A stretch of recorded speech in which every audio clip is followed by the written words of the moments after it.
ओम शांति, ओम शांति, ओम शांति, ओम शांति, ओम शांति। ओम शांति। आज 24 सितंबर 2025 प्रातः मुरली ओम शांति बाप दादा मधुबन। आज मीठी मधुर मुरली में बाबा ने बताया कि जितना तुम बाप की याद में रहेंगे आत्मा की बैटरी बढ़ती जाएगी, क्योंकि याद से ही आत्मा क्या होती है, चार्ज होती है। तो क्या करना है, जितना हो सके चलते फिरते उठते बैठते भगवान की याद में रहना है, एक बाप की याद में रहना है। साथ ही बाबा ने आज बताया कि तुम्हारी सच की बेड़ी यानी नाव को तूफान क्यों लगते हैं,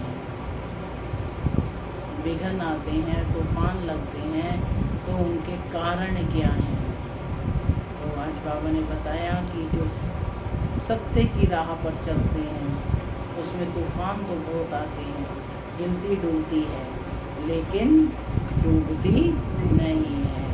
तो आज क्योंकि बहुत धोखा चल रहा है, रिद्धि सिद्धि वाले हैं, स्वयं को भगवान कहते हैं, तो इन सब से बचना है, क्योंकि परमात्मा एक है तो उसका ज्ञान भी एक है। तो बाबा ने आज कहा कि वह सच की हट्टी एक ही है, सबको उसी पर आना है। सुनते हैं आज के डायरेक्ट ईश्वरीय महावाक्य। ओम शांति। बाबा कहते, मीठे बच्चे, बाप आए हैं तुम्हारी बैटरी चार्ज करने। जितना तुम याद में रहेंगे उतना बैटरी चार्ज होती जाएगी। बाप आए हैं तुम्हारी बैटरी चार्ज करने, जितना तुम याद में रहेंगे उतना बैटरी चार्ज होती रहेगी।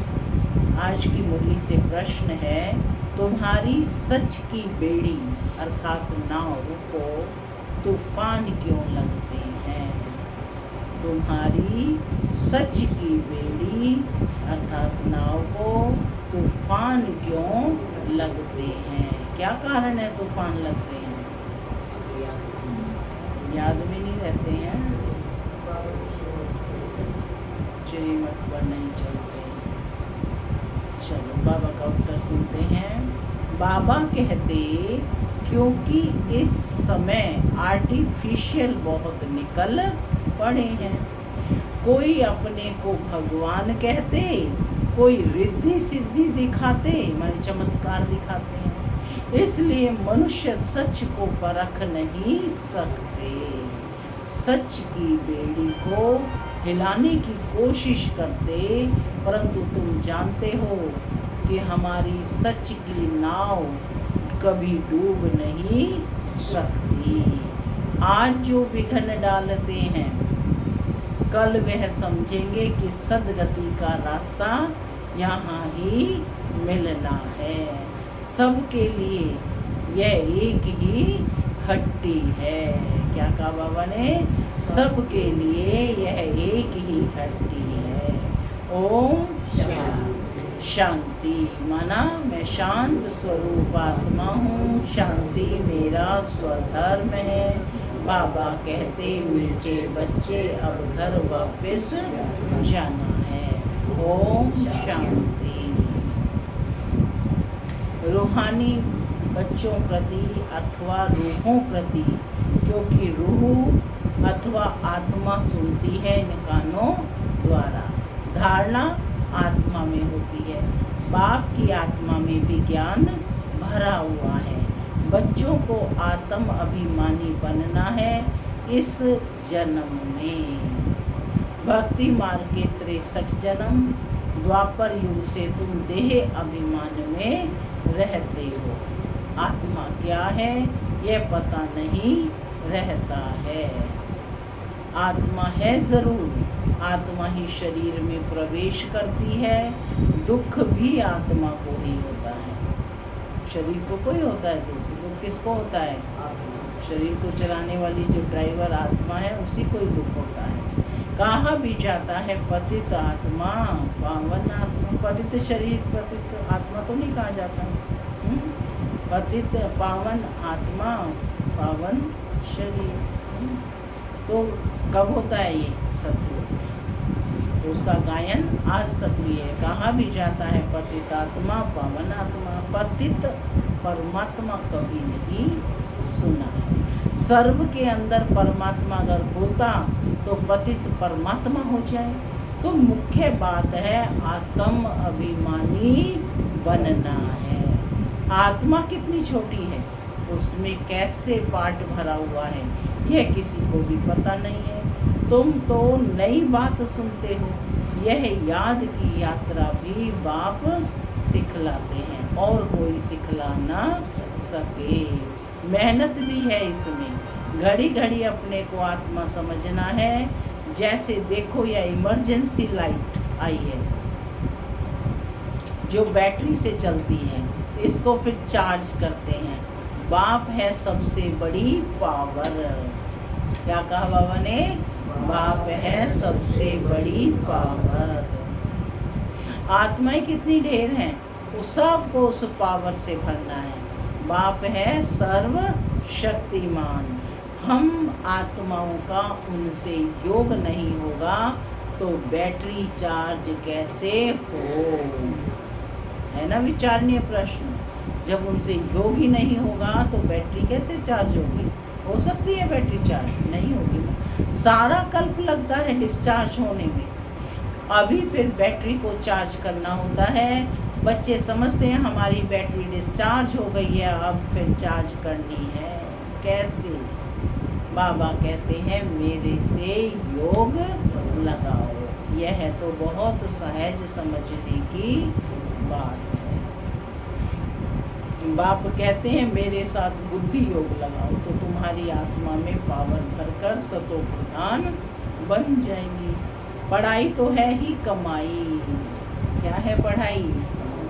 कमाई का साधन है। तो कमाई करने के लिए आए हैं ना सभी। याद से तुम पावन बनते हो। आयु बड़ी होती है, बैटरी चार्ज होती है। हर एक को देखना है कि बाप कितना बाप को याद करते हैं। सेल्फ चेकिंग करनी है हर एक को कि हम बाप को कितना याद करते हैं। बाप को भूल जाने से ही बैटरी डिस्चार्ज होती है। कोई का भी सच्चा कनेक्शन नहीं है। सच्चा कनेक्शन है ही तुम बच्चों का। बाप को याद करने बगैर ज्योत जगेगी कैसे? ज्ञान भी सिर्फ एक बाप ही आकर देते हैं। तुम जानते हो ज्ञान है दिन और भक्ति है रात। फिर रात से होता है वैराग्य, फिर दिन शुरू होता है। बाप कहते हैं रात को भूलो, अब दिन को याद करो। क्या कहा बाबा ने? रात को भूलो और दिन को याद करो। स्वर्ग है दिन, नरक है रात। तुम बच्चे अब चैतन्य में हो। यह शरीर तो विनाशी है, मिट्टी का बनता है, मिट्टी में मिल जाता है। आत्मा तो अविनाशी है ना, बाकी बैटरी डिस्चार्ज होती है। आत्मा अविनाशी है, केवल बैटरी डिस्चार्ज होती है। अभी तुम कितने समझदार बनते हो। तुम्हारी बुद्धि चली जाती है घर में। कितने समझदार बनते हो? बुद्धि कहाँ चली जाती है? घर में, परम धाम। वहाँ से हम आए हैं। यहाँ सूक्ष्म वतन का तो मालूम पड़ गया। वहाँ 4 भुजाएं विष्णु की दिखाते हैं, यहाँ तो 4 भुजा होती नहीं। यह किसी की भी बुद्धि में नहीं होगा कि ब्रह्मा सरस्वती फिर लक्ष्मी नारायण बनते हैं। इसलिए विष्णु को 4 भुजा दी है। सिवाय बाप के यह कोई और समझा ना सके।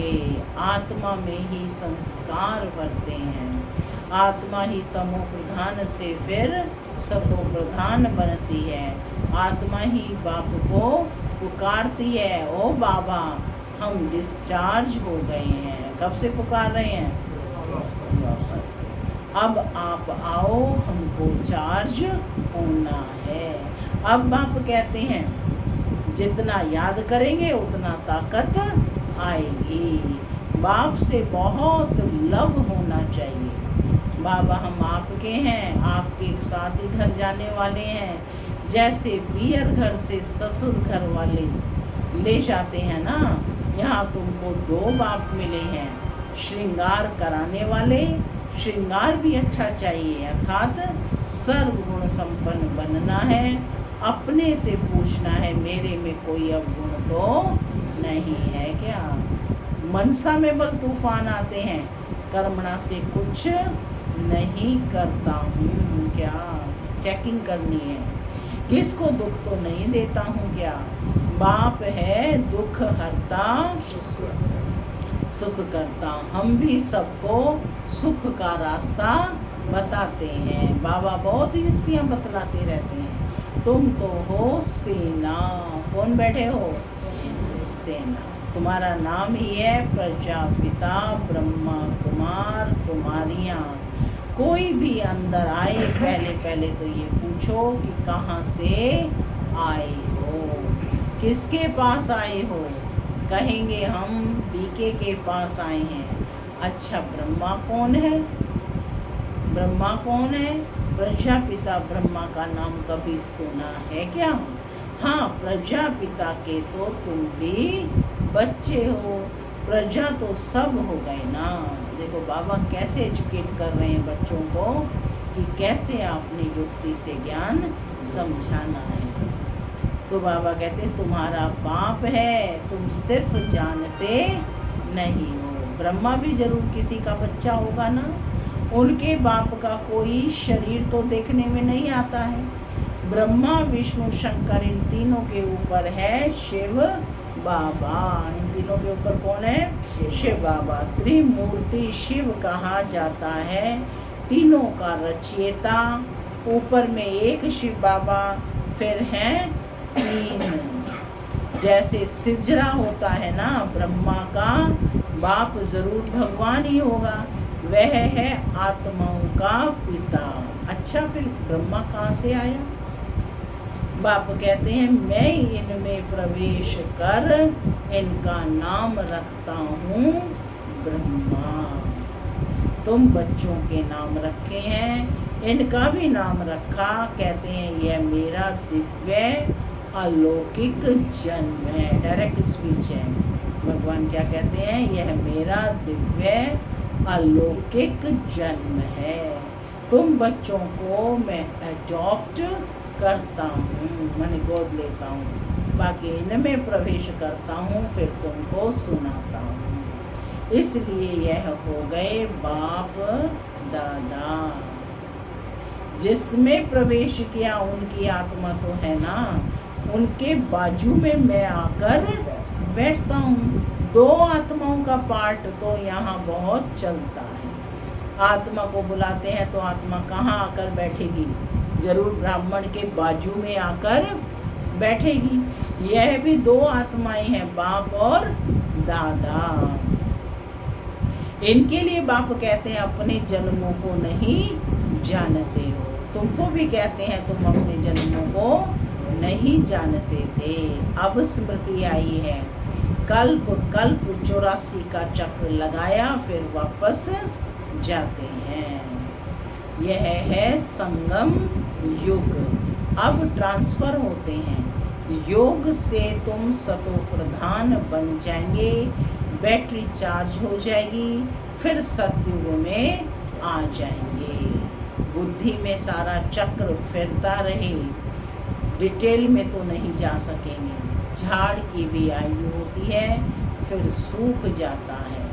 यहाँ भी सब मनुष्य जैसे सूख गए हैं, सब एक दो को दुख देते रहते हैं। अभी सब का शरीर क्लास हो जाएगा, बाकी आत्माएं चली जाएंगी। यह ज्ञान बाप के सिवाय कोई दे ना सके। बाप ही विश्व की बादशाही देते हैं, उनको कितना प्यार से याद करना चाहिए। याद में ना रहने के कारण माया का थप्पड़ लग जाता है। सबसे कड़ा थप्पड़ है विकार का।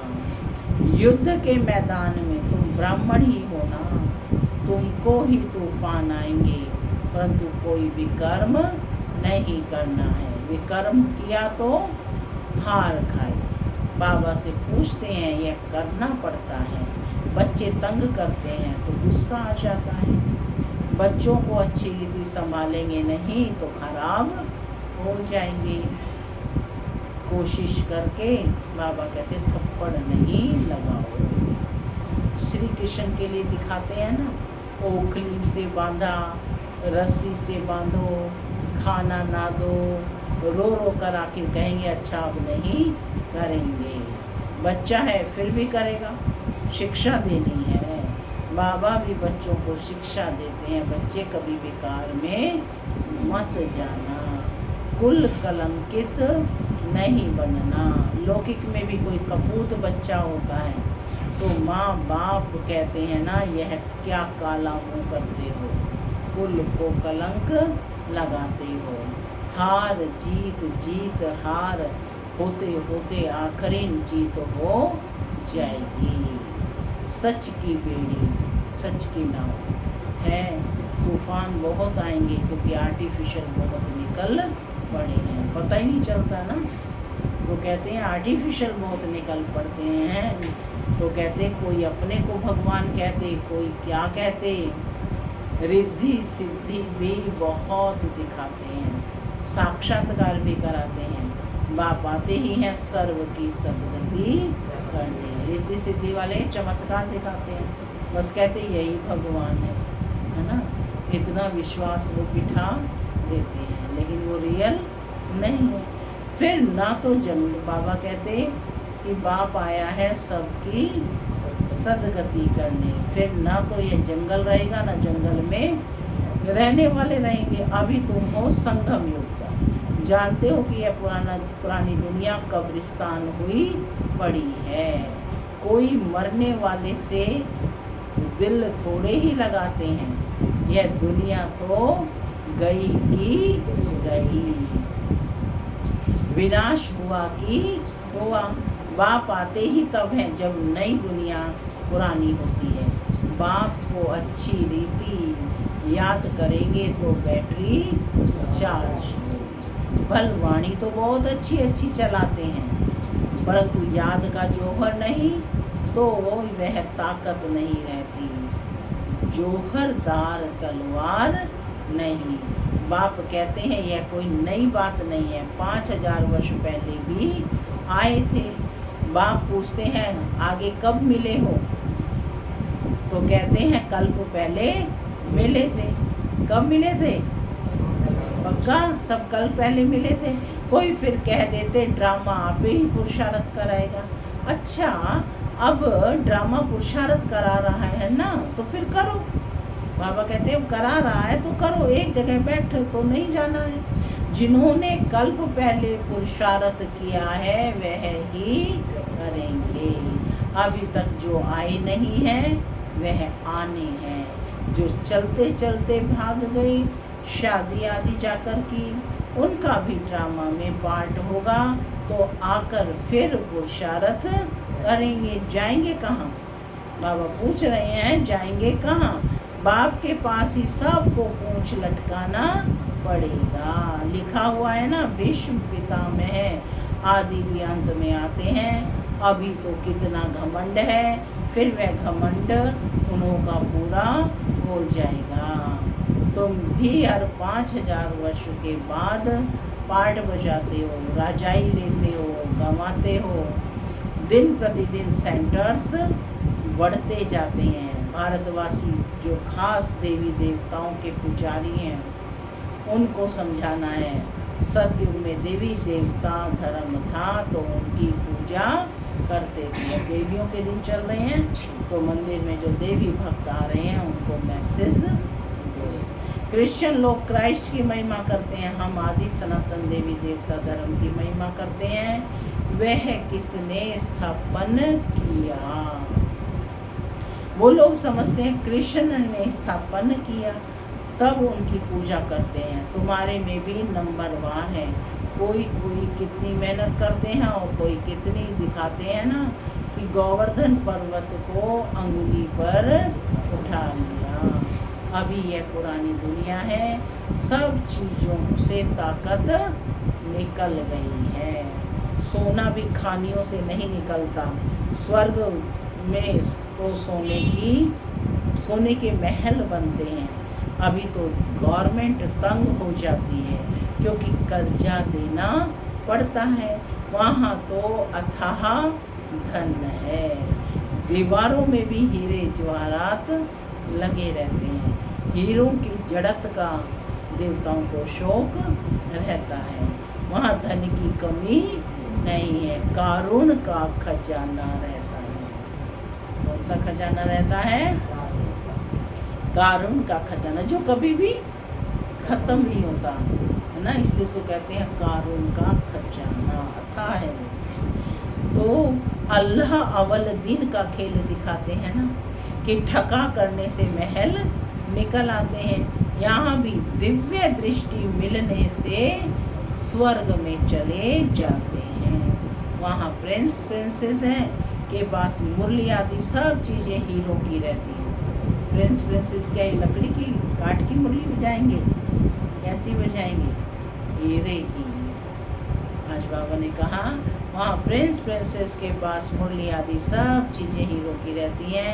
यहाँ तो कोई चीज़ पहनकर बैठे तो लूट कर ले जाएंगे, छुरा मार कर भी ले जाएंगे। वहाँ यह सब बातें होती नहीं। यह दुनिया ही बड़ी गंदी, पुरानी गंदी है।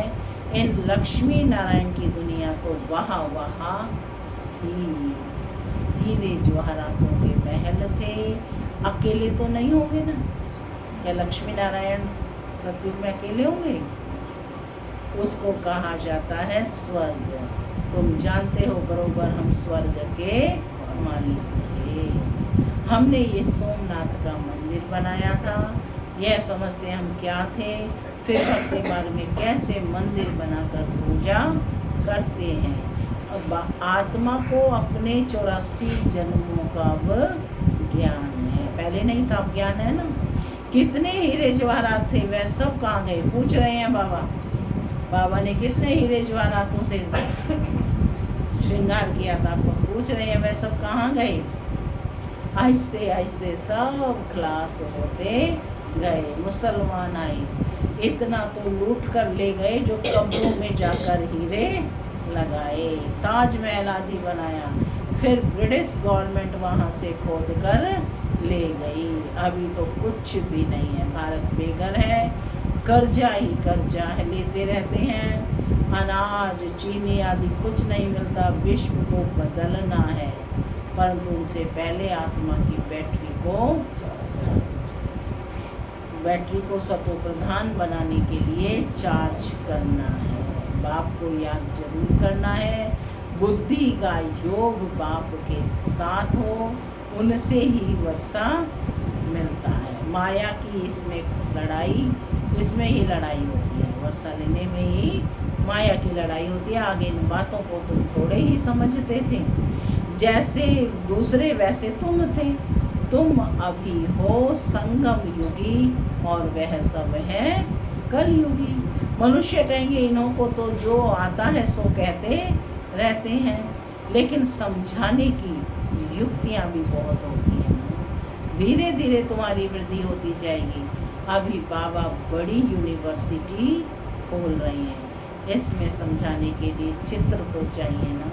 आगे चलकर तुम्हारे पास ये सब चित्र ट्रांसलाइट के बन जाएंगे, जो फिर तुमको समझाने में भी सहज होगा। फिर बड़े बड़े ट्रांसलाइट के चित्र बने। तुम जानते हो हम अपनी बादशाही फिर से स्थापन कर रही हैं। बाप की याद और ज्ञान से माया बीच में बहुत धोखा देती है। बाप कहते हैं धोखे से बचते रहो।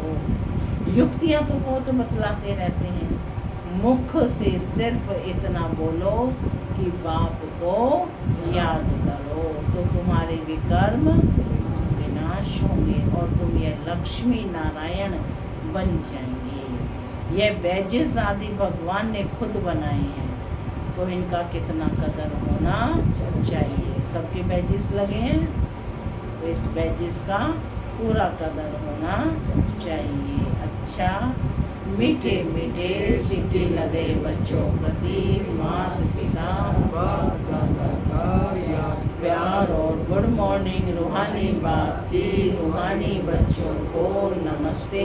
हम रूहानी बच्चों की रूहानी माता पिता बाप दादा को याद प्यार गुड मॉर्निंग और नमस्ते नमस्ते सदा नमस्ते बनो फरिश्ते चलो परनाम। धारणा के लिए मुख्य सार पहला, सर्व गुणों से अपना श्रृंगार करना है, कभी किसी को दुख नहीं देना है, सबको सुख का रास्ता बताना है। सेकंड पॉइंट है, सारी दुनिया कब्रिस्तान हुई पड़ी है, सारी दुनिया कब्रिस्तान हुई पड़ी है, इसलिए इससे दिल नहीं लगानी है। स्मृति रहे कि अभी हम ट्रांसफर हो रहे हैं, हमें तो नई दुनिया में जाना है। जाना है सबको नई दुनिया में।